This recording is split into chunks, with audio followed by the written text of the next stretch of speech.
చంద్రబాబు నాయుడు ఒక రాక్షసుడు, ఒక నీచుడు. పిల్లనిచ్చిన మామని వెన్నుపోటు పొడుస్తాడు, ఓట్లేసిన ప్రజలకి అన్యాయం చేస్తాడు.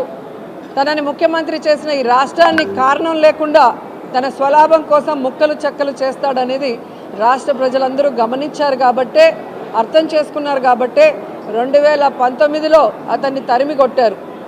ఈసారి ఆ 23 సీట్లు కూడా వచ్చే పరిస్థితి చంద్రబాబు నాయుడుకి లేదు. అందుకే వాళ్ళకి మతి స్థిమితం. ఈరోజు చూస్తే మతి తప్పి మాట్లాడుతున్నాడు.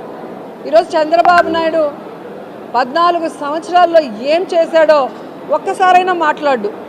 సరే, ఈసారికి ఇంకో అవకాశం ఇస్తే ఏం చేయబోతున్నాడో కూడా ఎప్పుడు మాట్లాడు. ఎంతసేపు జగన్మోహన్ రెడ్డి గారిని, జగన్మోహన్ రెడ్డి వెనుకున్న సైనికులైన మాలాంటి వాళ్ళని దుమ్మెత్తిపోయడం, తన పచ్చ ఛానళ్లతో ఏ విధంగా విషం చిమ్మటం అనేది మనం గమనిస్తున్నాం. కానీ జగన్మోహన్ రెడ్డి గారు తన ప్రతి మీటింగ్లో కూడా తాను ఏం చేయబోతున్నాడు, తాను చెప్పింది ఏం పూర్తిగా చేశాడో చెప్పి, నేను మీకు చేశానని నమ్మితేనే, మీకు అభివృద్ధి కానీ సంక్షేమం కానీ మీ కుటుంబానికి అందిందని నమ్మితేనే నాకు ఓటేయండి అని అడుగుతున్నారు అంటే అది దమ్మున్న నాయకుడి లక్షణం. తాను పని చేశాడు, 100% ప్రజలకి సంతోషాన్ని, అలాగే సంక్షేమాన్ని, అభివృద్ధిని అందించాడు కాబట్టే అంత ధైర్యంగా అడగగలుగుతున్నాడే తప్ప చంద్రబాబు నాయుడు లాగా కుంటి సాకులు చెప్పి తప్పించుకోలేదు. కాబట్టి చంద్రబాబు నాయుడు మాట్లాడే మాటలు ఈరోజు ఫ్రస్ట్రేషన్కి ప్రతీక. తన కొడుకు చేతగాని వాడు లోకేష్, తన దత్తపుత్రుడు ఎప్పుడేం మాట్లాడతాడో తెలీదు. ప్యాకేజ్ ఇస్తే 5 నిమిషాలు తప్ప ఆ తర్వాత కంటిన్యూయేషన్ ఉండదు ఆయనకి సపోర్టు. అలాగే ఇప్పుడు కొత్తగా 4వ కృష్ణుడిని ఎంటర్ చేశారు. మరి ఆవిడ ఈ రాష్ట్రాన్ని ముక్కలు చెక్కలు చేసిన కాంగ్రెస్ పార్టీలోకి ఎంటర్ అయి, ఈ రాష్ట్రానికి ప్రత్యేక హోదా రాకుండా పార్లమెంట్లో తలుపులేసి అన్యాయం చేసిన కాంగ్రెస్లోకి ఎంటర్ అయి, రాష్ట్రంలో కేంద్రంలో కాంగ్రెస్ 2 సార్లు అధికారంలోకి రావడానికి కారణమైన రాజశేఖర రెడ్డి గారి పేరుని ఆయన మరణించిన తర్వాత ఎఫ్ఐఆర్లో రాసి అవమానించిన ఆ కాంగ్రెస్ పార్టీలోకి ఎంటర్ అయి,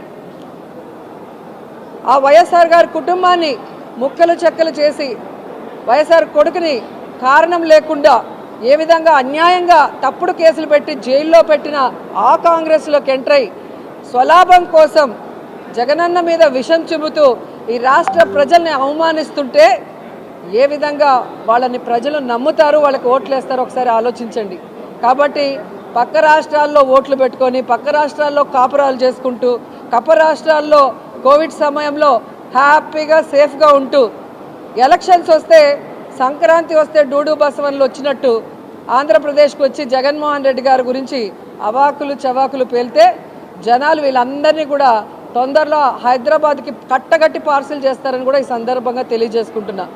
జగన్మోహన్ రెడ్డి గారు మంచి వ్యక్తి, మనసున్న వ్యక్తి కాబట్టే తన టైం అంతా కూడా ప్రజలకి సర్వీస్ చేయడానికి, సంక్షేమం అభివృద్ధి చేయడానికి ఉపయోగిస్తున్నాడు తప్ప ఇలాంటి వాళ్ళ మీద ఆలోచిస్తే వీళ్ళెవ్వరు కూడా ఈ ఆంధ్రప్రదేశ్లో అడుగుపెట్టే అవకాశం కూడా ఉండేది కాదు అని కూడా ఈ సందర్భంగా తెలియజేసుకుంటున్నాను. కానీ శర్మిల గారు మాట్లాడుతూ బీజేపీ అంటే బాబు, జగన్, పవన్ ఈ 2 పార్టీలు వేసే ఓట్లు డైరెక్ట్గా ఇండైరెక్ట్గా బీజేపీకి వేసి పెట్టారు.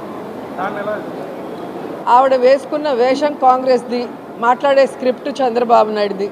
మళ్ళీ చంద్రబాబు నాయుడుతో మమ్మల్ని కలిపినట్టు మాట్లాడుతుంది. ఆవిడ చంద్రబాబు నాయుడిని కలిసిన తీరు మీరు చూశారు, పవన్ని కలిసిన తీరు చూశారు. కాబట్టి ఈరోజు ఆమె మాటలకి క్రెడిబిలిటీ లేదు అనేది కూడా స్పష్టంగా చెబుతున్నారు. రాజశేఖర రెడ్డి గారి బిడ్డగా ఉన్నప్పుడు ప్రేమ అభిమానం ఉంటుంది రాజశేఖర రెడ్డి గారి అభిమానులకి. ఆమె తెలంగాణలో పార్టీ పెట్టినప్పుడు జాలి ఉండేది, పాపం ఈవిడ ఎండల్లో తిరుగుతుంది అనే ఉండేది. కానీ ఎప్పుడైతే ప్రజలు అసహించుకునే కాంగ్రెస్ని, ప్రజలు తరిమేసిన కాంగ్రెస్లో చేరి ఈ రాష్ట్రానికి మంచి చేస్తున్న వైఎస్ఆర్ కాంగ్రెస్ పార్టీకి నష్టం చేకూర్చాలనుకున్నప్పుడు షర్మిల మాటలకి అర్థం లేదని కూడా ఈ సందర్భంగా తెలియజేసుకుంటున్నా. ఎందుకంటే షర్మిల గారు తెలంగాణలో పార్టీ పెట్టినప్పుడు స్పష్టంగా చెప్పింది, నేను ఇక్కడే పుట్టాను, ఇక్కడే చదువుకున్నాను, ఇక్కడే పెళ్లి చేసుకున్నాను, నా ప్రాణం ఉన్నంత వరకు ఈ తెలంగాణ ప్రజలకి కష్టం వచ్చినా నష్టం వచ్చినా అండగా ఉంటానని చెప్పింది. మరి అలాంటి బిడ్డ ఈరోజు ఆ పార్టీని కాంగ్రెస్లో విలీనం చేసి తెలంగాణని గాలికి వదిలేసి ఆంధ్రప్రదేశ్లో వచ్చి మళ్ళీ కొత్త అవతారం ఎత్తితే ఏ విధంగా గౌరవం ఉంటుంది, మాటకి క్రెడిబిలిటీ ఉంటుంది? ఈరోజు జగన్మోహన్ రెడ్డి గారిని చూడండి, పావురాల గుట్టలో ఇచ్చిన ప్రామిస్ని ఫుల్ఫిల్ చేయడానికి ఎన్ని అవమానాలు, ఎన్ని కష్టాలు ఎన్న తప్పుడు కేసులు పెట్టి జైల్లో పెట్టినా ఏ రోజు కూడా ఎవరికి కమిట్ అవ్వలేదు, ఎవరికి తల ఉంచలేదు. ఈ రోజుటి వరకు ఎవరితో కలిసి పొత్తు పెట్టుకొని ఎన్నికలకు వెళ్ళలేదు. కాబట్టి ఎవరో ఏదో చెప్తే ప్రజలు నమ్మేస్తారనుకుంటే అది పిచ్చి, వాళ్ళ పిచ్చి. జగనన్న ఎవరితో పొత్తు పెట్టుకోవాల్సిన అవసరం లేదు. అది స్పష్టంగా ఆయన అనేక సార్లు చెప్పారు. భవిష్యత్తులో కూడా కేంద్రంలో ఎవరు అధికారంలోకి వస్తారో వాళ్ళు రాష్ట్ర ప్రయోజనాలకి సపోర్ట్ చేస్తే వాళ్ళకి బయట నుంచి సపోర్ట్ చేస్తారని చెప్పడం అనేది కూడా మీరు గమనించారు. చంద్రబాబు నాయుడు పదయాత్రకు ఉద్దేశించి నామినేట్ పదవులు అమ్ముకున్నారు ఉద్దేశించి వ్యాఖ్యానించి ఓటు నోటు కేసులో దొంగలా దొరికిపోయిన చంద్రబాబు నాయుడు పిల్లనిచ్చిన మామకు వెన్నుపోటు పొడిచి ఎమ్మెల్యేలని ఎంపీలని ఎత్తుకుపోయి వైస్రాయిలో పెట్టి చెప్పులేయించినోడు. అసలు రాజకీయాల్ని డబ్బుతో భ్రష్టు పట్టించి పక్క పార్టీలో గెలిచిన వాళ్ళని డబ్బులు పెట్టి కొనే ఈ పెద్ద మనిషి మా గురించి మాట్లాడటం సిగ్గుచేటు. నేను ఆ పార్టీలో 10 సంవత్సరాలు పనిచేశాను.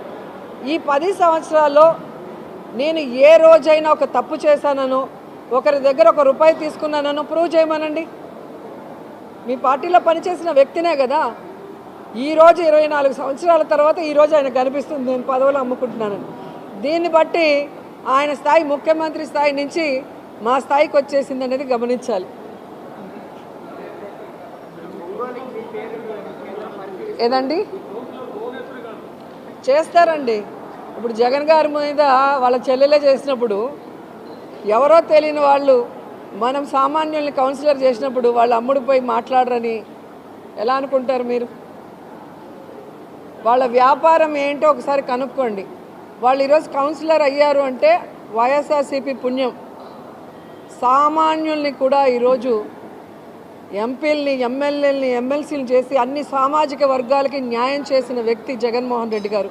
ఆయన బాటలోనే మేము కూడా రాజకీయ వాళ్ళు లేకపోయినా, రాజకీయ అర్హత లేకపోయినా మంచివాళ్ళగా పేదవాళ్ళగా ఉన్న వాళ్ళని తీసుకురావాలనుకున్న క్రమంలో వీళ్ళు వచ్చారే తప్ప వీళ్ళు పార్టీ జెండా మోసింది లేదు, పార్టీకి పనిచేసిన వాళ్ళు కాదు. కానీ ఆ కృతజ్ఞత లేకుండా ఈరోజు ఎవరో చెప్పిన మాటలకో దేనికో లొంగి నా మీద నిందేస్తే ఖచ్చితంగా భగవంతుడు సమాధానం చెప్తాడు. నేను ఎప్పుడూ చెప్తాను, జగన్ అన్నలాగే నేను కూడా భగవంతుడిని నమ్ముతాను. ప్రజలకి సర్వీస్ చేయాలని పాలిటిక్స్లో వచ్చాను. నన్ను ఎవరు ఎన్ని మాట్లాడినా అది భగవంతుడికే వదిలేశాను. మాట్లాడిన వాళ్ళంతా కూడా కాలగర్భంలో కలిసిపోయారనేది చరిత్ర చూస్తే మీకే అర్థమవుతుంది.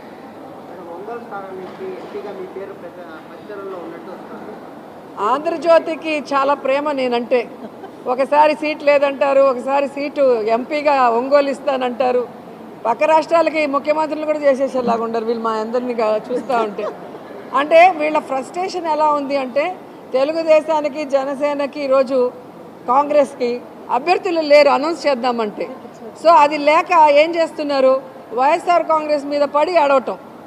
వీళ్ళు 175 మంది క్యాండిడేట్లు పెడతారు, లేదా కావాలంటే మార్పులు చేర్పులు కూడా చేసుకోవడానికి వీళ్ళకి క్యాండిడేట్లు దొరుకుతున్నారు.